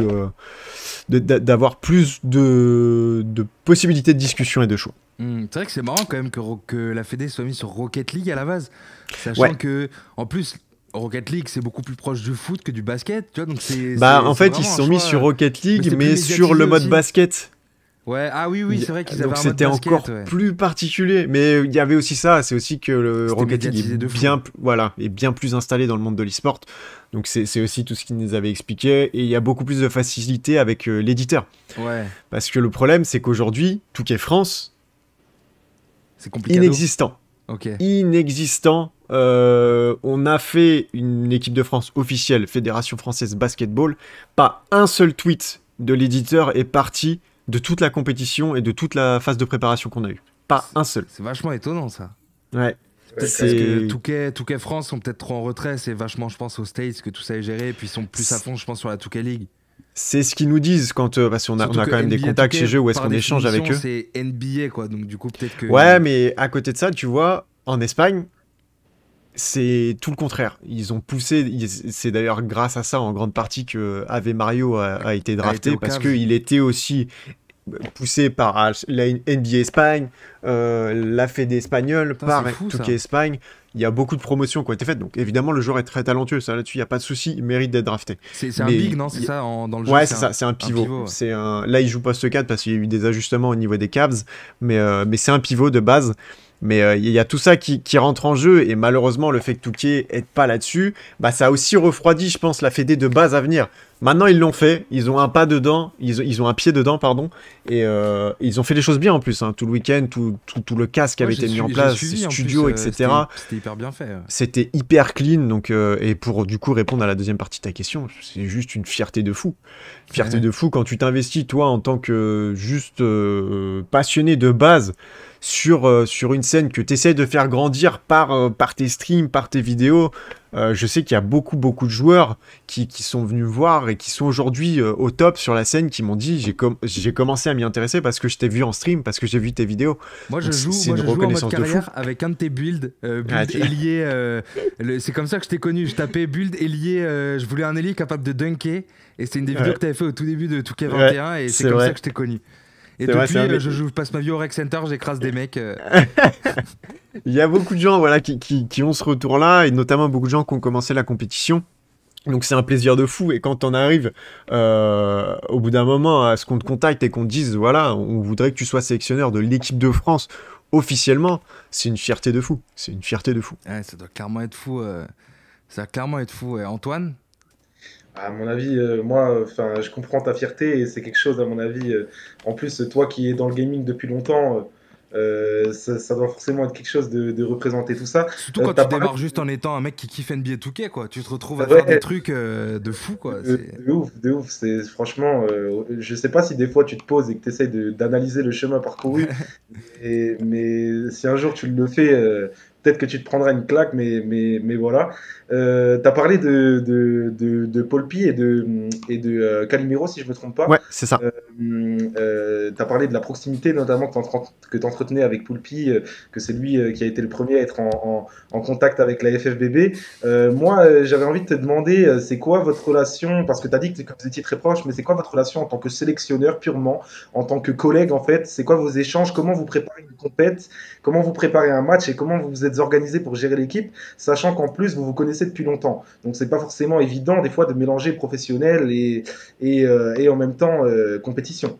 C'est vrai. Et sur ça, par contre, c'est quelque chose qu'on s'était mis d'accord dès le départ, parce qu'il a fallu qu'on fasse une sélection. Et une sélection de 20 joueurs, tout d'abord pour le week-end de combine et de tests qu'on avait fait, et ensuite qu'on réduise à 7. Et forcément, moi je suis chez GameWard, il y en a qui chez AW avec Poulpi, chez LDLC pour Calimero, donc on s'était mis absolument d'accord pour être neutre. C'est pas parce qu'un joueur est sous nos couleurs qu'on essaie de le pousser plus qu'un autre, on fait que confiance au talent et à ce qu'on voit. Et au niveau préparation, on regardait absolument On essayait en tout cas de regarder tous les matchs de nos joueurs quand ils s'entraînaient ensemble. On était tous ensemble en audio, on échangeait, on se donnait points positifs, négatifs, on prenait beaucoup de notes. On essayait d'analyser aussi les matchs de nos adversaires qu'on allait affronter. Quoi, mais sur c'est sur ça. Vos gars aussi, quoi. Clairement, on essayait de faire au mieux là-dessus. Et par contre, là où on a eu des problèmes, c'est par rapport à la situation sanitaire. C'est-à-dire qu'on aurait largement préféré être aux côtés de nos joueurs quand ils ont affronté notamment cette demi-finale qu'on a perdue contre l'Allemagne. Où est-ce qu'on aurait peut-être pu faire plus facilement des ajustements et faire les bons choix si on avait été à leur côté pour échanger plus facilement dans des locaux et auprès d'eux. C'est vrai que là, du fait que tout le monde était chez soi... tout ce genre de choses, ça n'a pas été ouais, c'est ça, ça a pas été pareil. Tu t'es senti un peu bridé en tant que coach? Clairement, c'était clairement moins facile d'échanger tous ensemble et de se mettre d'accord sur la stratégie à adopter. Donc je pense que ouais, pour les prochaines éditions, normalement, c'est même sûr, la France sera toujours là. Si je suis encore au Rennes, tant mieux. Et ça sera avec grand plaisir, bien évidemment. Et là, par contre, je demanderai, si la situation le permet, bien évidemment, à voir comment ça évolue, mais que ça soit fait en physique. Sur place, ouais. Clairement. Ouais, bien sûr, parce que je pense en plus que le côté distanciel, tu as parlé de la frustration que ça entraîne pour toi. Je pense aussi que ça entraîne de la frustration pour tes joueurs qui, ouais. Si jamais ils arrivent à un point où ils n'arrivent pas à faire ce qu'il faut et tout, en temps normal, ils peuvent échanger avec toi et échanger avec tout le staff. Et là, ils pouvaient pas, donc ils doivent trouver leur repère, leur solution tout seuls. Après, sur ça, c'est encore quelque chose que les joueurs NBA 2K sont pas encore hyper habitués. Il y a peu de structures qui ont des coachs et qui ont vraiment un staff tout autour d'eux où est-ce qu'ils peuvent échanger au fur et à mesure. Mais je pense que ça aurait été une bonne première expérience pour beaucoup et ça leur a apporté en positif. Ouais. C'est vrai qu'aujourd'hui, jusqu'à maintenant, c'est un peu plus les joueurs et point barre, quoi. Ils se débrouillent entre eux et c'est beaucoup ça, ils se mettent d'accord entre eux, les 5 en équipe, quoi. Exactement. Ok, ouais, je vois. Je crois qu'il n'y a que GameWard qui a un coach actuellement. Ah ouais, ok. Ouais. Ok. Et du coup, question tactique, comment t'abordes tactiquement du coup un match ou une compétition avec tes joueurs? Ça se passe comment? Est-ce que c'est un peu comme sur du vrai basket où tu vas scouter un peu ce que font les autres équipes pour essayer de t'adapter Parce que là, en l'occurrence, tu vois, vous avez perdu contre l'Allemagne alors que vous les aviez battus en poule et que vous visiez le titre. Et là, tu viens de parler des ajustements que vous auriez pu faire si jamais vous aviez été en physique, etc. Nous, Hugo et moi, on n'est pas vraiment spécialistes de Touquet, on ne sait pas de quels ajustements tu parles, tu vois. C'est quoi en fait les ajustements techniques, tactiques que tu mets en place en tant que coach? Franchement, moi, ça m'intéresse de ouf de savoir ça. En fait, là, pour le coup, ce qui s'était passé, c'est que l'Allemagne, eux, avaient fait un ajustement. C'est-à-dire qu'à la base, ils étaient partis sur une compo à double meneur, si je dis pas de bêtises, pendant les phases de groupe, quand on les avait affrontés, et c'est là qu'on les avait éclatés. défoncés. Et au final, ils sont partis sur avec un meneur, un lock, donc un défenseur, et 2 postes 4 dans les corners pour avoir cette flexibilité au niveau des rotations défensives et surtout une grosse force au rebond. Alors que nous, de notre côté, on avait essayé de pousser ce côté double meneur, ce qui n'a pas fonctionné. On aurait peut-être dû essayer de partir sur, pas double PF, mais de partir sur un meneur et un poste 2 pour avoir peut-être un peu plus de défense, avoir un duo défensif sur le devant, peut-être plus fort, parce que c'est vrai que le meneur de l'Allemagne nous avait fait très mal. Donc c'est des choses malheureusement qu'on ne saura jamais, hein. Mais ça va surtout dépendre sur ça et ça, justement en termes de préparation on regarde beaucoup ça, hein, ce que font les adversaires. On se connaît tous sur la scène Touquet européenne, on sait très bien contre qui on va jouer, quelles sont leurs forces la plupart du temps, hein. Au bout d'un moment quand tu passes toutes tes soirées à caster des matchs, à regarder des compétitions, des tournois, des résultats, tu connais tout le monde, donc tu sais à peu près comment ça joue et t'essayes toi d'adapter ta composition par rapport à ça. Ça rejoint exactement ce que je t'ai dit tout à l'heure avec le fait qu'on se rend pas compte que l'e-sport, c'est du sport de haut niveau. Justement, j'ai pas répondu sur ça, mais faut savoir que moi j'ai fait un master en... C'est quoi la dénomination exacte de mon master? Management des organisations sportives, je crois que c'est ça. En gros, pour mon parcours scolaire, j'ai fait un bac techno-hôtellerie, donc rien à voir. J'ai fait un BTS hôtelier et responsable hébergement, rien à voir. Et l'hôtellerie, ça m'a saoulé. Et du coup, je voulais retourner dans le sport. Et du coup, j'ai eu la possibilité de faire une prépa et ce master. Et le sujet de mon mémoire de ce master, c'était la relation entre l'e-sport et le sport traditionnel. Ok. Donc on en revient là-dessus et du coup essayer de démontrer que le sport traditionnel et l'e-sport sont tous les deux, demandent une pratique très sérieuse, la présence de coach, même si c'est pas un entraînement physique, c'est un entraînement mental qui est très très prononcé. Donc il y a tout ce côté-là à prendre en compte pour essayer de mettre les choses à peu près au même niveau et que les gens se rendent compte. Et ça impose des sacrifices. Puis pour le spectateur aussi, tant dans la manière de consommer que dans la manière dont c'est présenté, c'est très similaire, quoi, tu vois. Bah, T'as de toute des façon, tu vas... commentateurs, t'as des compétitions, Ouais, t'as c'est des ça. stats, Puis t'as des comptes de médias qui en parlent et tout, tu vois. Genre, c'est comme si tu suivais un sport c'est ça, classique, en puis fait. tu vas toujours avoir la phrase de la personne qui ne connaît pas l'e-sport, qui dit je ne comprends pas comment tu fais pour regarder quelqu'un qui joue à un jeu vidéo. Le Mais classique, quand tu regardes un match de foot, tu regardes quelqu'un qui joue au foot c'est alors que tu ça. pourrais le faire également toi-même, c'est exactement la même chose, donc c'est assez drôle. Mais oui, oui, il y a toujours cette barrière qui est largement en train d'évoluer. Pour le coup, donc il y a de plus en plus de gens qui se rendent compte. Et tu vois, moi, c'est ce qui m'avait énormément séduit chez GameWard, c'est quand on est arrivé, même si on est une équipe NBA 2K, donc qui est une scène qui est un peu moins mise en avant, ils nous ont clairement présenté tout leur staff et c'était coach sportif, nutritionniste, coach mental. Il y Tout ce qu'il a faut du pour que les mecs personnel soient bien, quoi. qui est ouais, pour le bien-être. Il y a du staff pour la com, tout ce genre de choses. Donc il y a vraiment tout un écosystème qui est mis, comme ça peut être mis autour d'une équipe de sport traditionnelle en fait. Ouais. Ça montre à quel point ça impose des sacrifices. Et d'ailleurs, dans cette lignée, l'e-sport, ça vient au JO en 2024, il me semble. Ouais, c'est ça. C'est ça, Donc, c'est ça. ça confirme, Peut-être qu'il y ça, aura du NBA 2K, on ne sait pas encore, hein, mais non, ouais, ça va arriver, donc c'est une très très bonne chose et on espère que ça va continuer d'évoluer dans ce sens-là, bien sûr. c'est magnifique et ça confirme tout ce qu'on dit en tout cas. Et du coup, on l'a dit tout à l'heure, tu es ambassadeur de GameWard, donc qui est une Ouais, organisation gaming. Je connaissais de nom parce que je sais que j'ai déjà rendu des services pour eux il y a très longtemps. Ils avaient besoin d'un graphiste en ok. dépannage.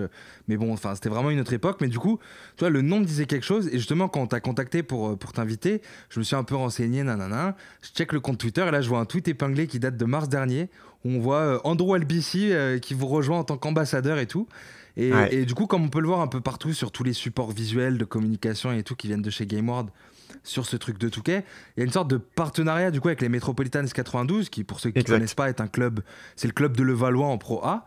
Raconte-nous un peu ce que fait GameWard en partenariat avec les Metropolitans, en ayant dans leur rang des garçons comme toi ou Andrew Albici en ambassadeur. Quel est en gros leur rôle dans le paysage pro d'NBA Touquet? Parce qu'en fait, on sent que c'est le début d'une sorte de gros projet avec un immense potentiel, du coup, quand tu réunis deux organisations pareilles. Mais du coup, voilà, quel est l'objectif derrière tout ça? Et toi, du coup, quel est ton rôle dans toute cette organisation?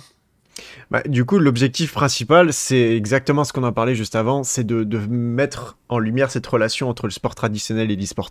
C'est clairement un objectif qu'on a en commun avec GameWard et du coup les métros qui veulent également mettre de la lumière là-dessus. Donc on essaye de faire, avec la situation actuelle, encore une fois, il y a beaucoup de choses qui malheureusement ont été limitées, mais faire beaucoup d'événements, tu vois, on a reçu plusieurs joueurs des Metropolitans qui sont venus visiter les locaux, on leur a présenté tout ça, on a fait une session de questions-réponses, on fait également des streams avec Andrew Albici, où est-ce que C'est fou en ça. intro, on fait en gros un petit talk généralement avec un intervenant qui parle, donc ça c'est ou sur la nutrition, la préparation, la motivation. Donc du coup, nous de notre côté, il y a moi pour le côté e-sport et surtout le côté host. Généralement, on invite un joueur NBA 2K ou un joueur de GameWard pour avoir ce côté e-sport. Et on a Andrew ou quelqu'un d'autre. On a reçu également Wesley Fofana, joueur de l'équipe de France de rugby, qui nous a partagé, c'était super intéressant. On a des échanges là-dessus. Et derrière, on part sur du gaming beaucoup plus détente. Donc c'est vraiment cette relation-là qu'on essaye de mettre en lumière. Et comme tu l'as C'est dit, vraiment le c'est côté, on quelque chose qui est... démocratise un peu C'est le ça, truc et on voit qu'il n'y a pas il y a pas de barrière, que c'est pas réservé juste à certaines personnes ou quoi, et que c'est vraiment exactement. open, comme le sport, quoi. C'est un truc qui est Exactement. open, qui a pas de religion, il n'y a pas de couleur de peau, il n'y a pas de... Voilà, c'est pour tout le monde. Aucune discrimination. Mais je pense qu'au-delà du fait justement même de ton côté, de ton rôle de sélectionneur de l'équipe de France, où du coup tu dois apporter des résultats et être fort dans ton domaine, il y a aussi une mission dans laquelle un peu tu es investi, c'est celle de faire grandir l'e-sport et faire grandir la communauté. Et je pense que avec ce que vous mettez en place et ce que Touquet met en place, vous y parvenez vachement bien. Donc c'est lourd. En tout cas, c'est en pleine ascension le e-sport et nous on ne demande qu'à suivre ça. Ah, mais merci, c'est gentil. Mais ouais, je pense que c'est même mon objectif premier, hein. Depuis que je me suis mis sur NBA 2K, je m'en suis vite rendu compte, hein, que c'était une scène qui allait être compliquée. J'aurais pu décider de partir sur du Fortnite, faire des trucs où est-ce que j'aurais certainement des chiffres qui sont bien meilleurs que ce que j'ai à l'heure actuelle. Mais c'était pas ce qui me plaisait. Et là, ouais, faire grandir cette scène, faire grandir la scène NBA 2K en France et en Europe, c'est un objectif de ouf pour moi. Faire grandir l'e-sport également. Donc là, je suis en plein dedans. C'est un vrai bonheur et j'espère que ça va continuer de se développer. Ok, ok. Et petite dernière question, du coup, pour clore un peu cette interview. Tu te vois un jour bosser dans la 2K League ou alors est-ce que tu es bien ici en France à faire voilà, ce que tu fais avec Game World, les Metropolitans, la FFBB, toi de ton côté avec ta chaîne YouTube et ta chaîne Twitch, ça te fait envie pour l'instant ou bof? J'imagine que ça va être dans un coin de ta tête, mais du coup, la suite pour toi, tu la vois comment On est plutôt sur du moyen long terme, tu vois, par rapport à la 2K League. Très honnêtement, ouais, ça C'est le serait très goal. très cool. C'est le Ça goal. serait le goal, je C'est sais comme les joueurs pas. de basket, c'est la NBA, Ouais, non? c'est la NBA, t'as toujours un peu cette vision-là, mais Ouais. pourquoi pas essayer de monter une 2K League européenne? Ouais, une conférence Europe, tu sais que ce Ouais, serait lourd. ouais, voilà. Ouais. Ça sera peut-être plus ça le goal actuellement, tu vois. Peut-être plus essayer de monter ça. Je sais qu'il y a des projets à droite à gauche qui commencent un minimum à se monter, mais encore, ce qui ralentit énormément, c'est le Covid, hein, bien évidemment. Donc Ouais. on espère qu'on va pouvoir en terminer avec tout ça et qu'on va pouvoir avancer du bon point, du bon pied de ce côté-là. Parce que même, je sais qu'il y avait beaucoup de LAN et beaucoup d'événements comme ça qui étaient prévus sur NBA 2K cette année et tout avait dû être annulé. Et c'est ce genre de choses qui, en termes de sponsoring, pourrait donner énormément de visibilité et du coup donner beaucoup de moyens à la scène. Donc on Ouais. attend ça avec beaucoup, beaucoup d'impatience. Mais en tout cas, c'est vrai qu'une petite équipe à Paris en NBA 2K League, clin d'œil, tu le sais mieux que personne, ça me ferait grave kiffer. Et ok, ça marche. Antoine, t'avais une dernière question pour Alexandre? Oh bah écoute, qu'est-ce qu'on peut te souhaiter? C'est quoi la suite pour toi? Je sais que t'as dit tout à l'heure que c'est ta mission première de faire grandir le e-sport, mais c'est quoi la prochaine échéance, la prochaine étape, là où on peut te suivre dans le futur? Bah Le prochain là, gros event. le Ouais. prochain gros event, bah là, ça va être la sortie de 2K22 maintenant, donc il n'y a rien de prévu encore. Là, on arrive en fin de saison, euh, donc on va terminer de caster les grosses compétitions qu'on a. Si, les prochains gros events, ça va être dimanche prochain. Il y a un gros tournoi qui est organisé par un média belge, Tarmac Gaming. Ok. Euh, Tarmac? ouais, Comme la marque. c'est pas la marque de Decathlon, Ok. si c'est ça la question. Ok. C'est j'ai eu un call justement ce matin et c'est en gros la partie gaming de la RTBF qui est l'équivalent de France TV en fait Ah en oui, France mais oui, pour la c'est Belgique. là, ouais. Donc c'est quelque chose. Je serai en cast avec ADZ, le joueur Vitality. Ok. Donc quelque chose de très très lourd. Avec la diffusion d'un tournoi, donc ça va être la prochaine échéance que j'ai, ça va être ça. Ce soir, je suis encore en cast en anglais pour la 2K Major League. Major Donc League. on essaye d'être un peu partout, pouvoir continuer avec GameWard, ce qu'on Ouais. espère Bah, aussi. On va c'est vrai voir que quand ça je te suis cet sur été. Twitter, je vois t'es tout le temps en train de faire des trucs. Je me dis, mais ce mec-là, Ah, on il est essaye. hallucinant, quoi. C'est une machine. On essaye au maximum parce qu'il faut être un peu sur tous les fronts. Parce que mine de rien, c'est aussi une scène qui, en termes de rentabilité, est pas encore hyper rentable. C'est dur Donc pour moi, je l'instant, c'est sais que du si je grind. veux, si je veux vivre de ça, il va falloir que je multiplie les trucs à droite à gauche. Donc c'est clairement mon objectif. Ok. Ok, Ok. bah écoute, en tout cas, merci beaucoup pour cet échange. C'était super intéressant. Grand Et c'est plaisir. vrai Merci à que, vous pour l'invitation. bah, avec plaisir. Et c'est vrai que, tu vois, pour nous, on s'y connaît un minimum, etc., pour voir à peu près comment ça se passe. Mais c'est vrai qu'il y a des gens qui sont complètement étrangers à ça. Ou même, tu vois, la génération de nos darons, tu vois, bon, bah, eux, ils Ah bah connaissent ça, juste clairement. pas, quoi. Mais justement, je trouve que c'est quelque chose de génial parce que, tu vois, comme pour tout, tu vois, nous, on fait partie de cette génération un peu de darons du truc. Mais tu vois, quand on sera des vieux cons sur une chaise roulante, bah, les générations de demain, tu vois, eux, ils auront connu ça toute leur vie. Et pour eux, ce sera Ouais. un truc normal, quoi, tu vois. Et du coup, je trouve ça grave intéressant, ce genre de nouvelles disciplines numérico, je sais pas trop comment on peut l'appeler, mais voilà, tout ce qui concerne l'e-sport. Donc voilà, en tout cas, j'espère que vous avez passé un bon moment tous les deux, Alexandre et Antoine. Comment ça va? Ça s'est bien passé? Clairement. C'était très Écoute, cool. ça a été un plaisir de t'avoir en tout cas, Alexandre. Merci C'était beaucoup. notre premier invité et c'est clairement pas un raté. On est hyper fiers de t'avoir eu et d'avoir échangé avec toi. Et au plaisir, pourquoi pas, de rééchanger dans le futur. Franchement, merci beaucoup. Alors là, avec grand plaisir. Magnifique. Magnifique. Magnifique, messieurs. Bah, écoutez, merci à vous et merci à vous qui nous avez regardé et suivi encore une fois. N'hésitez pas à soutenir un petit pouce, un commentaire, nanana. Envoyez cette vidéo sur vos réseaux ou dans les conversations avec vos potes. En attendant, on se dit à la semaine prochaine pour une nouvelle émission. Et comme d'hab, le rendez-vous est coché dans l'agenda. Messieurs, merci beaucoup encore une fois. C'était un plaisir. Ouais, Plaisir partagé. Allez, ciao l'équipe et rendez-vous mardi prochain pour la nouvelle table de marque. Ciao l'équipe. Ciao.